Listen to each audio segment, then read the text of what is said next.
On April 15th, 1964, the New York Times reported that in Albany, New York, a crowd of 4,000 people chanted, "Jump!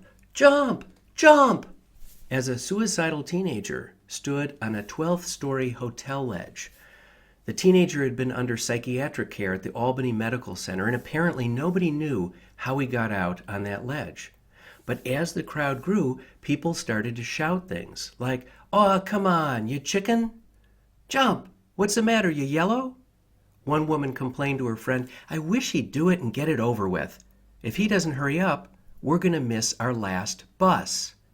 People even started betting on whether he would jump. Now, what would cause people to behave this way?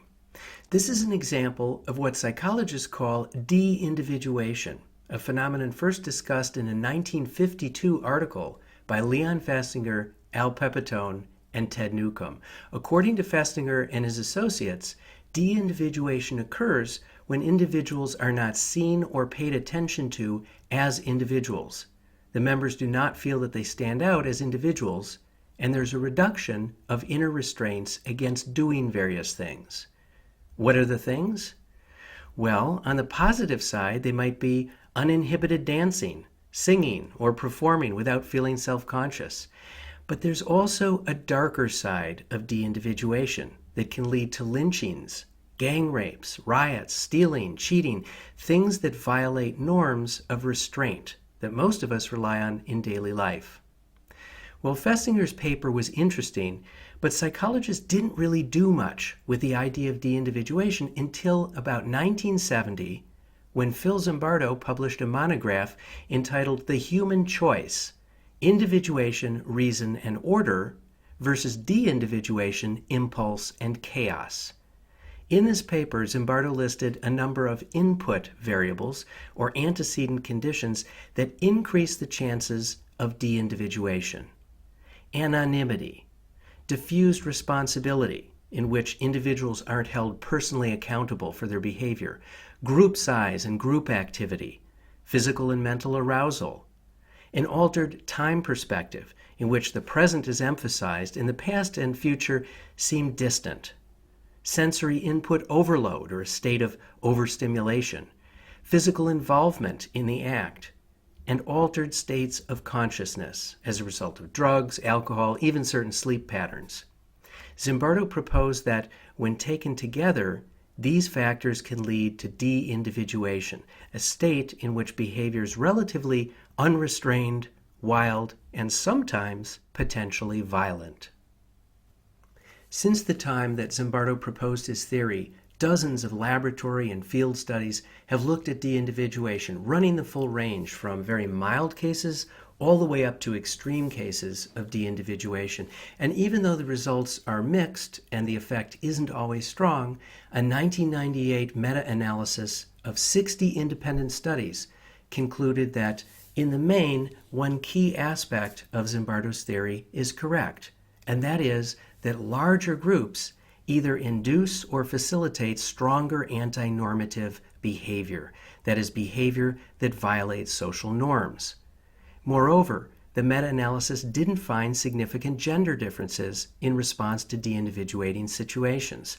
Women were just as likely as men to violate norms when the setting promoted de-individuation. So this isn't simply a male thing.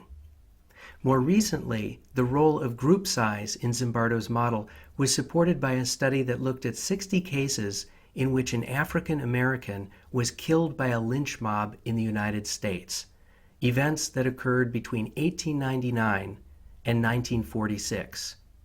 What the study found is that lynchings tended to become more vicious as the size of the mob grew, that is, more likely to involve atrocities like burning or mutilating the victim. To take a notorious example, and I should warn you up front that the next minute of material is extremely disturbing, so you might want to fast forward. Here's the mob that lynched 17-year-old Jesse Washington in Waco, Texas on May 15, 1916. The lynching took place on the City Hall lawn, and there were over 10,000 people present, including the mayor, chief of police, and children. You can see Washington here at the base of a tree. Kind of hard to make out, but there he is. During the event, which later became known, by the way, as the Waco Horror, members of the mob castrated Washington, cut off his fingers and toes, and hung him over a bonfire, lowering and raising him over the fire for about 2 hours. Hard to even imagine. Absolutely barbaric behavior fueled by a mob mentality, an extreme case of de-individuation.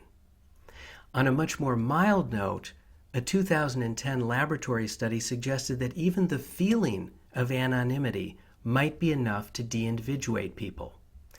In one of the reported experiments, participants in a room with slightly dimmed lighting cheated more than participants in a well-lit room. People in the dimmed room were just told that some of the lights were out. And in a second experiment, which involved a 2-person computer game, participants wearing sunglasses behaved more selfishly than participants wearing clear glasses, even though there was no face-to-face interaction in which sunglasses would have even been visible to the other person. What's interesting is that in both experiments, people's anonymity didn't actually change. They simply felt more anonymous. Well, as I mentioned earlier in the course, Professor Zimbardo has kindly agreed to share with our class his documentary, Quiet Rage, a documentary that shows one of the most dramatic demonstrations of what can happen when people become de-individuated, when they become engulfed in a role and lose their sense of personal identity or responsibility. The video discusses a very famous study in social psychology called the Stanford Prison Experiment, which was conducted by Phil Zimbardo over 40 years ago. And here you can see one of the guards wearing sunglasses. So please watch Quiet Rage and then come back for part 2 of our discussion about de-individuation. But first, a pop-up question.